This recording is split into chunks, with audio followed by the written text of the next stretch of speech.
मां चंडी यानी शक्ति का वह स्वरूप जिससे सत्य और न्याय की स्थापना होती है। यही भावना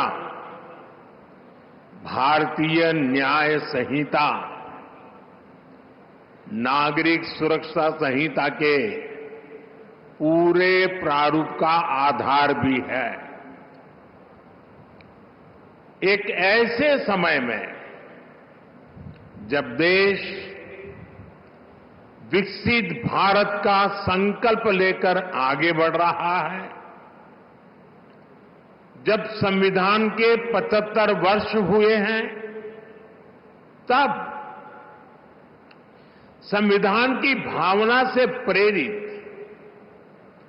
भारतीय न्याय संहिता का प्रभाव प्रारंभ होना, उसका प्रभाव में आना एक बहुत बड़ी शुरुआत है। देश के नागरिकों के लिए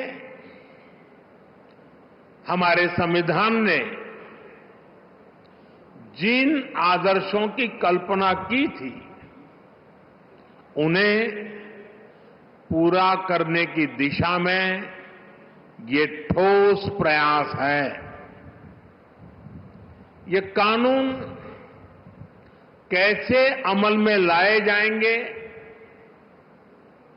अभी मैं इसका लाइव डेमो देख रहा था और मैं भी यहां सबसे आग्रह करता हूं कि समय निकाल करके इस लाइव डेमो को जरूर देखें। लॉ के स्टूडेंट देखें, बार के साथी देखें, जुडिशरी के भी साथियों को अगर सुविधा हो वे भी देखें। मैं इस अवसर पर सभी देशवासियों को भारतीय न्याय संहिता, नागरिक संहिता के लागू होने की अनेक अनेक शुभकामनाएं देता हूं और चंडीगढ़ प्रशासन से जुड़े सबको बधाई देता हूं। साथियों, देश की नई न्याय संहिता अपने आप में जितना समग्र दस्तावेज है, इसको बनाने की प्रक्रिया भी उतनी ही व्यापक रही है। इसमें देश के कितने ही महान संविधानविदों और कानूनविदों की मेहनत जुड़ी है। गृह मंत्रालय ने इसे लेकर जनवरी 2020 में सुझाव मांगे थे।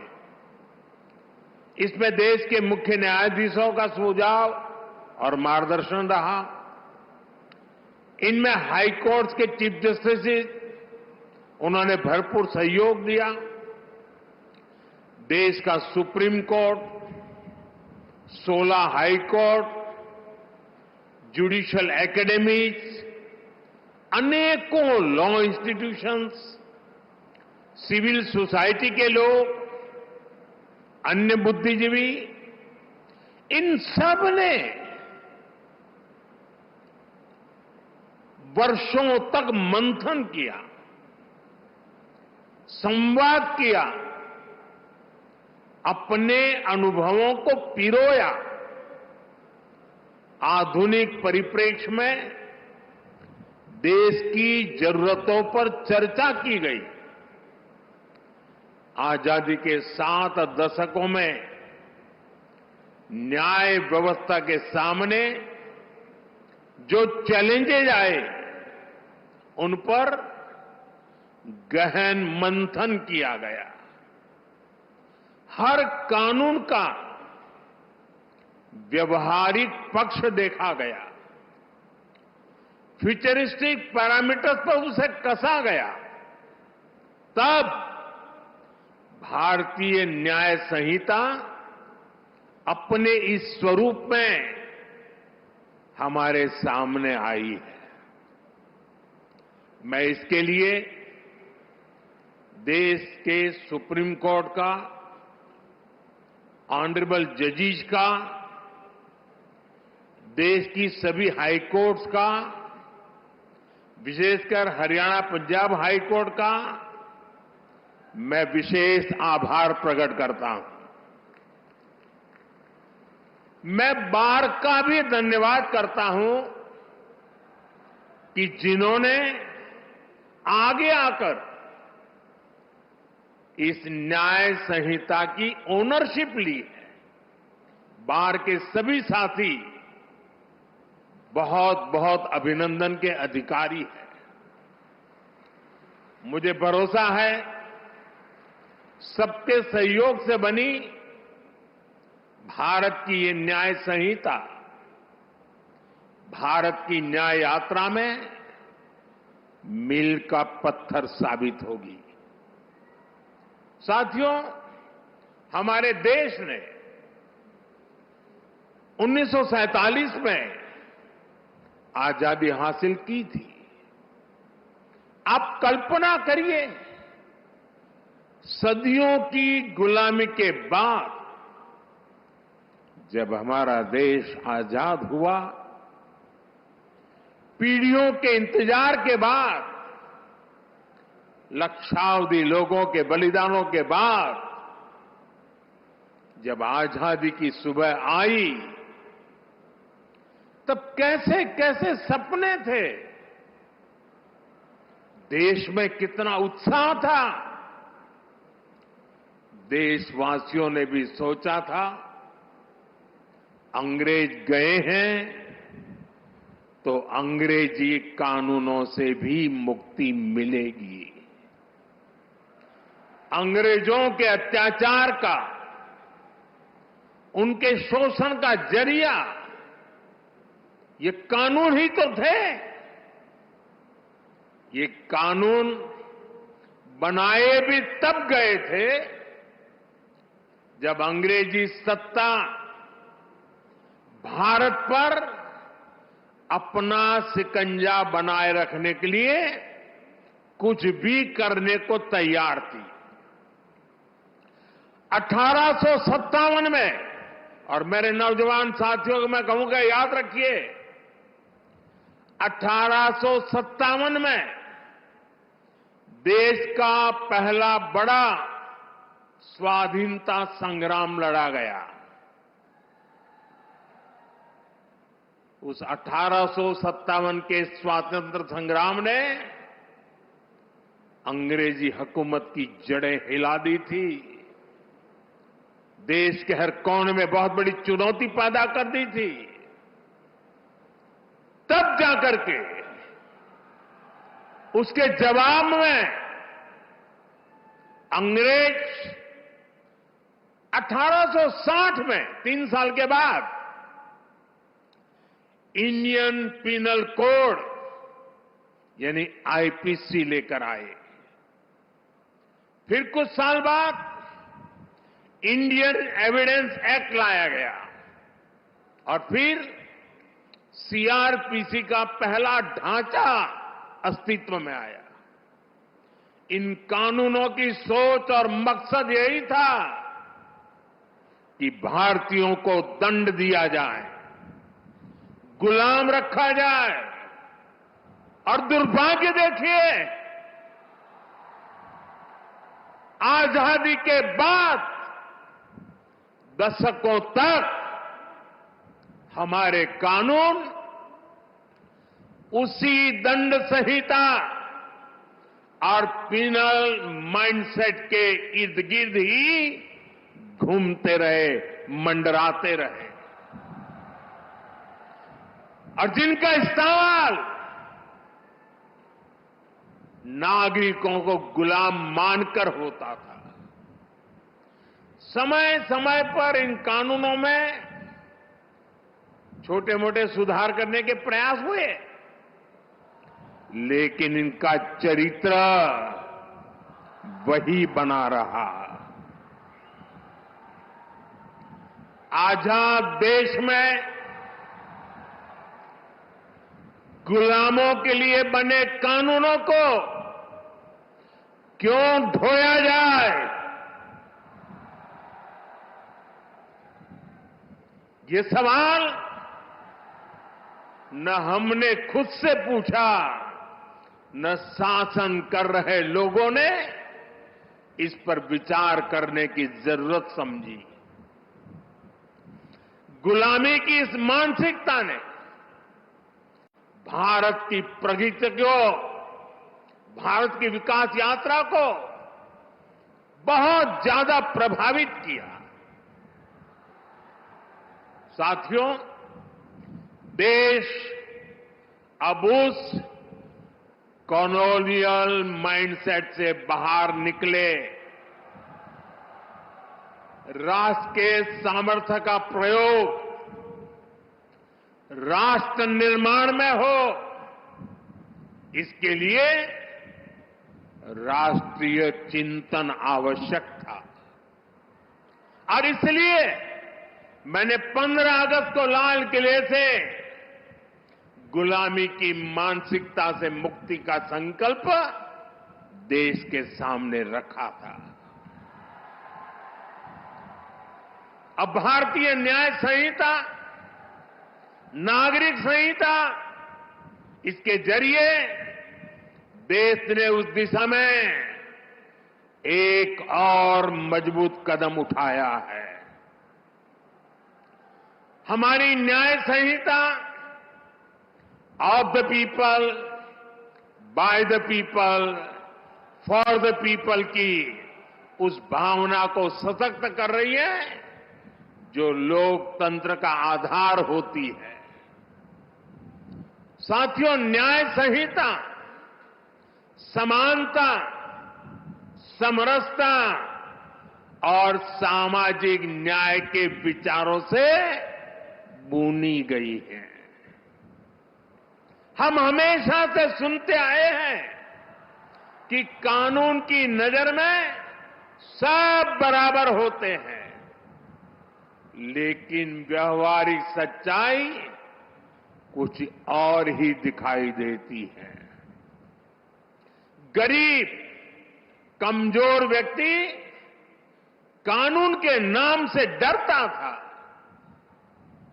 जहां तक संभव होता था वो कोर्ट, कचहरी और थाने में कदम रखने से डरता था। अब भारतीय न्याय संहिता समाज के इस मनोविज्ञान को बदलने का काम करेगी। उसे भरोसा होगा कि देश का कानून समानता की, इक्वालिटी की गारंटी है।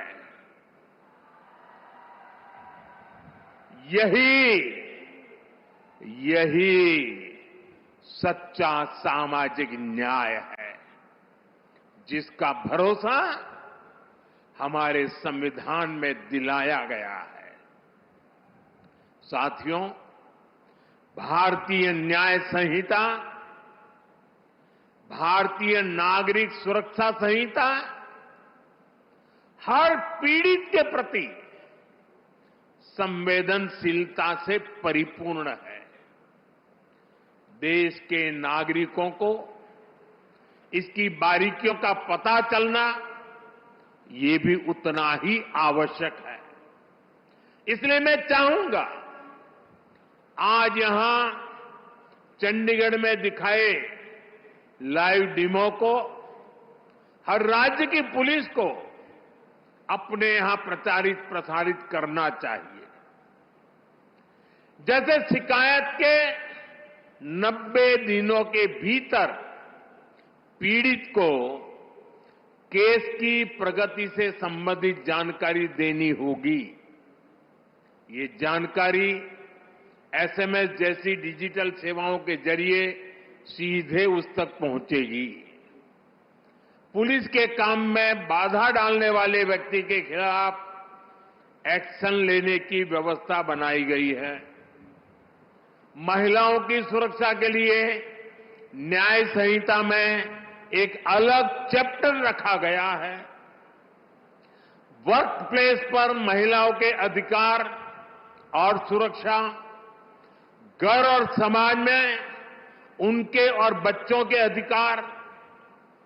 भारतीय न्याय संहिता ये सुनिश्चित करती है कि कानून पीड़िता के साथ खड़ा हो। इसमें एक और अहम प्रावधान किया गया है। अब महिलाओं के खिलाफ बलात्कार जैसे घृणित अपराधों में पहली हियरिंग से 60 दिन के भीतर चार्ज फ्रेम करने ही होंगे। सुनवाई पूरी होने के 45 दिनों के भीतर भीतर फैसला भी सुनाया जाना अनिवार्य कर दिया गया है। ये भी तय किया गया है कि किसी केस में 2 बार से अधिक स्थगन एडजमेंट नहीं लिया जा सकेगा। साथियों, भारतीय न्याय संहिता का मूल मंत्र है सिटीजन फर्स्ट। ये कानून नागरिक अधिकारों के प्रोटेक्टर बन रहे हैं, ईज ऑफ जस्टिस का आधार बन रहे हैं। पहले एफआईआर करवाना भी कितना मुश्किल होता था, लेकिन अब जीरो एफआईआर को भी कानूनी रूप दे दिया गया है। अब उसे कहीं से भी केस दर्ज कराने की सहूलियत मिली है। एफआईआर की कॉपी पीड़ित को दी जाए, उसे ये अधिकार दिया गया है। अब आरोपी के ऊपर कोई केस अगर हटाना भी है तो तभी हटेगा जब पीड़ित की सहमति होगी। अब पुलिस किसी भी व्यक्ति को अपनी मर्जी से हिरासत में नहीं ले सकेगी। उसके परिजनों को सूचित करना, ये भी न्याय संहिता में अनिवार्य कर दिया गया है। भारतीय न्याय संहिता का एक और पक्ष है उसकी मानवीयता, उसकी संवेदनशीलता। अब आरोपी को बिना सजा बहुत लंबे समय तक जेल में नहीं रखा जा सकता। अब 3 वर्ष से कम सजा वाले अपराध के मामले में गिरफ्तारी भी हायर अथॉरिटी की सहमति से ही हो सकती है। छोटे अपराधों के लिए अनिवार्य जमानत का प्रावधान भी किया गया है। साधारण अपराधों में सजा की जगह कम्युनिटी सर्विस का विकल्प भी रखा गया है। ये आरोपी को समाज हित में सकारात्मक दिशा में आगे बढ़ने के नए अवसर देगा। फर्स्ट टाइम ऑफेंडर्स के लिए भी न्याय संहिता बहुत संवेदनशील है।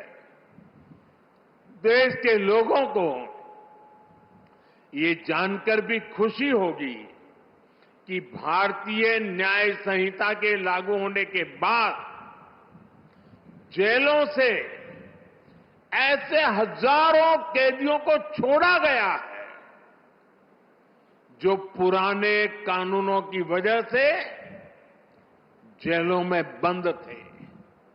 आप कल्पना कर सकते हैं, एक नई व्यवस्था, नया कानून नागरिक अधिकारों के सशक्तिकरण को कितनी ऊंचाई दे सकता है।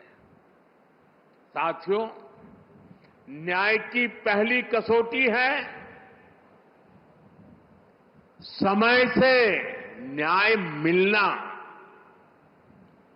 हम सब बोलते और सुनते भी आए हैं, जस्टिस डिलेड, जस्टिस डिनाइड। इसलिए भारतीय न्याय संहिता, नागरिक सुरक्षा संहिता के जरिए देश ने त्वरित न्याय की तरफ बड़ा कदम उठाया है। इसमें जल्दी चार्जशीट फाइल करने और जल्दी फैसला सुनाने को प्राथमिकता दी गई है। किसी भी केस में हर चरण को पूरा करने के लिए समय सीमा तय की गई है। ये व्यवस्था देश में लागू हुए अभी कुछ ही महीने हुए हैं। इसे परिपक्व होने के लिए अभी समय चाहिए, लेकिन इतने कम अंतराल में ही जो बदलाव हमें दिख रहे हैं, देश के अलग अलग हिस्सों से जो जानकारियां मिल रही हैं, वे वाकई बहुत संतोष देने वाली है, उत्साहजनक है। आप लोग तो यहां भली बात ही जानते हैं, हमारे इस चंडीगढ़ में ही वाहन चोरी, व्हीकल की चोरी करने के एक केस में एफआईआर होने के बाद आरोपी को सिर्फ 2 महीने 11 दिन में अदालत ने सजा सुना दी, उसको सजा मिल गई। क्षेत्र में अशांति फैलाने के एक और आरोपी को अदालत ने सिर्फ 20 दिन में पूरी सुनवाई के बाद सजा भी सुनाई दी। दिल्ली में भी एक केस में एफआईआर से लेकर फैसला आने तक सिर्फ 60 दिन का समय लगा। आरोपी को 20 साल की सजा सुनाई गई। बिहार के छपरा में भी एक मर्डर केस में एफआईआर से लेकर फैसला आने तक सिर्फ 14 दिन लगे और आरोपियों को उम्र कैद की सजा हो गई। ये फैसले दिखाते हैं कि भारतीय न्याय संहिता की ताकत क्या है, उसका प्रभाव क्या है। ये बदलाव दिखाता है कि जब सामान्य नागरिकों के हितों के लिए समर्पित सरकार होती है, जब सरकार ईमानदारी से जनता की तकलीफों को दूर करना चाहती है, तो बदलाव भी होता है और परिणाम भी आते हैं। मैं चाहूंगा कि देश में इन फैसलों की ज्यादा से ज्यादा चर्चा हो, ताकि हर भारतीय को पता चले कि न्याय के लिए उसकी शक्ति कितनी बढ़ गई है। इससे अपराधियों को भी पता चलेगा कि अब तारीख पर तारीख के दिन लद गए हैं। साथियों, नियम और या कानून तभी प्रभावी रहते हैं जब समय के मुताबिक प्रासंगिक हो। आज दुनिया इतनी तेजी से बदल रही है, अपराध और अपराधियों के तौर तरीके बदल गए हैं। ऐसे में 19वीं शताब्दी में जड़े जमाए कोई व्यवस्था कैसे व्यवहारिक हो सकती थी। इसलिए हमने इन कानूनों को भारतीय बनाने के साथ साथ आधुनिक भी बनाया है। यहां अभी हमने देखा भी कि अब डिजिटल एविडेंस को भी कैसे एक महत्वपूर्ण साक्ष्य के रूप में रखा गया है। जांच के दौरान सबूतों से छेड़छाड़ न हो, इसके लिए पूरे प्रोसेस की वीडियोग्राफी को अनिवार्य किया गया है। नए कानूनों को लागू करने के लिए ई साक्ष्य, न्याय श्रुति, न्याय सेतु, ई समान पोर्टल जैसे उपयोगी साधन तैयार किए गए हैं। अब कोर्ट और पुलिस की तरफ से सीधे फोन पर इलेक्ट्रॉनिक मीडियम से सम्मन सर्व किए जा कर सकते हैं। विटनेस के स्टेटमेंट की ऑडियो वीडियो रिकॉर्डिंग भी की जा सकती है। डिजिटल एविडेंस भी अब कोर्ट में मान्य होंगे, वो न्याय का आधार बनेंगे। उदाहरण के तौर पर चोरी के मामले में फिंगरप्रिंट का मिलान, बलात्कार के मामलों में डीएनए सैंपल का मिलान, हत्या के केस में पीड़ित को लगी गोली और आरोपी के पास से जब्त की गई बंदूक के साइज का मैच, वीडियो एविडेंस के साथ ये सब कानूनी आधार बनेंगे। साथियों, इससे अपराधी के पकड़े जाने तक अनावश्यक समय बर्बाद नहीं होगा। ये बदलाव देश की सुरक्षा के लिए भी उतने ही जरूरी थे। डिजिटल साक्ष्यों और टेक्नोलॉजी के इंटीग्रेशन से हमें आतंकवाद के खिलाफ लड़ने में भी ज्यादा मदद मिलेगी। अब नए कानूनों में आतंकवादी या आतंकी संगठन कानून की जटिलताओं का फायदा नहीं उठा सकेंगे। साथियों, नई न्याय संहिता, नागरिक सुरक्षा संहिता से हर विभाग की प्रोडक्टिविटी बढ़ेगी और देश की प्रगति को गति मिलेगी।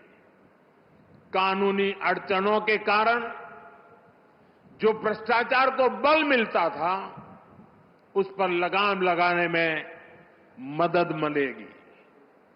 ज्यादातर विदेशी निवेशक पहले भारत में इसलिए निवेश नहीं करना चाहते थे क्योंकि कोई मुकदमा हुआ तो उसी में वर्षों निकल जाएंगे। जब ये डर खत्म होगा तो निवेश बढ़ेगा, देश की अर्थव्यवस्था मजबूत होगी। साथियों, देश का कानून नागरिकों के लिए होता है, इसलिए कानूनी प्रक्रियाएं भी पब्लिक की सुविधा के लिए होनी चाहिए। लेकिन पुरानी व्यवस्था में प्रोसेस ही पनिशमेंट बन गया था। एक स्वस्थ समाज में कानून का संबल होना चाहिए, लेकिन आईपीसी में केवल कानून का डर ही एकमात्र तरीका था। वो भी अपराधी से ज्यादा ईमानदार लोगों को, जो बेचारे विक्टिम हैं, उनको डर रहता था। यहां तक कि सड़क पर किसी का एक्सीडेंट हो जाए तो लोग मदद करने से घबराते थे। उन्हें लगता था कि उल्टा वो खुद पुलिस के पचड़े में फंस जाएंगे। लेकिन अब मदद करने वालों को इन परेशानियों से मुक्त कर दिया गया है। इसी तरह हमने अंग्रेजी शासन के 1500 से ज्यादा कानून, पुराने कानूनों को भी खत्म किया। जब ये कानून खत्म हुए तब लोगों को हैरानी हुई थी कि क्या देश में ऐसे ऐसे कानून हम ढो रहे थे, ऐसे ऐसे कानून बने थे। साथियों, हमारे देश में कानून नागरिक सशक्तिकरण का माध्यम बने, इसके लिए हम सबको अपना नजरिया व्यापक बनाना चाहिए। ये बात मैं इसलिए कह रहा हूं क्योंकि हमारे यहां कुछ कानूनों की तो खूब चर्चा हो जाती है, चर्चा होनी भी चाहिए, लेकिन कई अहम कानून हमारे विमर्श से वंचित रह जाते हैं। जैसे आर्टिकल 370 हटा, इस पर खूब बात हुई। 3 तलाक पर कानून आया, उसकी खूब चर्चा हुई। इन दिनों वक्फ बोर्ड से जुड़े कानून पर बहस चल रही है। हमें चाहिए हम इतना ही महत्वपूर्ण उन कानूनों को भी दें जो नागरिकों की गरिमा और स्वाभिमान बढ़ाने के लिए बने हैं।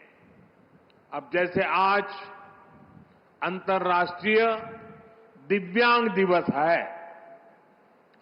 देश के दिव्यांग हमारे ही परिवार के सदस्य हैं, लेकिन पुराने कानूनों में दिव्यांगों को किस कैटेगरी में रखा गया था? दिव्यांगों के लिए ऐसे ऐसे अपमानजनक शब्दों का प्रयोग किया गया था जिन्हें कोई भी सभ्य समाज स्वीकार नहीं कर सकता। हमने ही सबसे पहले इस वर्ग को दिव्यांग कहना शुरू किया। उन्हें कमजोर फील कराने वाले शब्दों से छुटकारा दिया। 2016 में हमने rights of persons with disabilities act लागू करवाया। ये केवल दिव्यांगों से जुड़ा कानून नहीं था, ये समाज को और ज्यादा संवेदनशील बनाने का अभियान भी था। नारी शक्ति वंदन अधिनियम अभी इतने बड़े बदलाव की नींव रखने जा रहा है। इसी तरह ट्रांसजेंडर से जुड़े कानून, मीडिएशन एक्ट, जीएसटी एक्ट, ऐसे कितने ही कानून बने हैं जिन पर सकारात्मक चर्चा आवश्यक है। साथियों, किसी भी देश की ताकत उसके नागरिक होते हैं और देश का कानून नागरिकों की ताकत होता है। इसलिए जब भी कोई बात होती है तो लोग गर्व से कहते हैं कि I am a law abiding citizen. कानून के प्रति नागरिकों की ये निष्ठा राष्ट्र की बहुत बड़ी पूंजी होती है। ये पूंजी कम न हो, देशवासियों का विश्वास बिखरे ना, ये हम सबकी सामूहिक जिम्मेदारी है। इसलिए मैं चाहता हूं कि हर विभाग, हर एजेंसी, हर अधिकारी और हर पुलिसकर्मी नए प्रावधानों को जाने, उनकी भावना को समझे। विशेष रूप से मैं देश के सभी राज्य सरकारों से अनुरोध करना चाहता हूं, भारतीय न्याय संहिता, नागरिक सुरक्षा संहिता प्रभावी ढंग से लागू हो, उनका जमीन पर असर दिखे, इसके लिए सभी राज्य सरकारों को सक्रिय होकर काम करना होगा। और मेरा फिर कहना है, नागरिकों को अपने इन अधिकारों की ज्यादा से ज्यादा जानकारी होनी चाहिए। हमें मिलकर इसके लिए प्रयास करना है, क्योंकि ये जितना प्रभावी तरीके से लागू होंगे, हम देश को उतना ही बेहतर भविष्य दे पाएंगे। ये भविष्य आपके भी और आपके बच्चों का भी जीवन तय करने वाला है। आपके सर्विस सेटिस्फैक्शन को तय करने वाला है। मुझे विश्वास है हम सब मिलकर इस दिशा में काम करेंगे, राष्ट्र निर्माण में अपनी भूमिका बढ़ाएंगे। इसी के साथ आप सभी को, सभी देशवासियों को एक बार फिर भारतीय न्याय संहिता, नागरिक सुरक्षा संहिता की बहुत बहुत शुभकामनाएं देता हूं और चंडीगढ़ का ये शानदार माहौल, आपका प्यार, आपका उत्साह, उसको सलाम करते हुए मेरी वाणी को विराम देता हूं। बहुत बहुत धन्यवाद। बहुत बहुत आभार माननीय प्रधानमंत्री श्री